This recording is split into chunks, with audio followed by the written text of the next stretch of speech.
চাঁদপুরের মতলব উত্তরে বৈষম্য বিরোধী ছাত্র আন্দোলনের শিক্ষার্থীদের উদ্যোগে মতবিনিময় ও আলোচনা সভা অনুষ্ঠিত হয়েছে। শুক্রবার বিকাল ৩টায় সেঙ্গারচর সরকারি ডিগ্রি কলেজ মিলনায়তনে তারুণ্যের ভাবনায় আগামীর বাংলাদেশ, সংকট ও সম্ভাবনা শীর্ষক এই সেমিনার অনুষ্ঠিত হয়।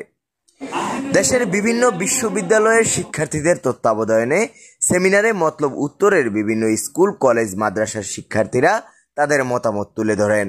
একই সাথে শিক্ষক, সাংবাদিক সহ সুশীল সমাজের প্রতিনিধিরাও সেমিনারে পর্যালোচনামূলক বক্তব্য তুলে ধরেন।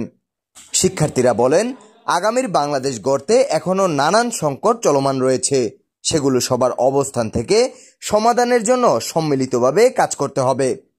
এ সময় মতলব উত্তরের নানান অসঙ্গতি ও দুর্নীতির বিষয়ে বক্তব্য প্রদানকালে অবৈধ সিন্ডিকেটকে হুঁশিয়ারি প্রদান করে ছাত্র জনতা। মতলবের যে কোনো অপশক্তি ও অপরাজনীতির চর্চাকে বৃদ্ধাঙ্গুলি জানান তারা।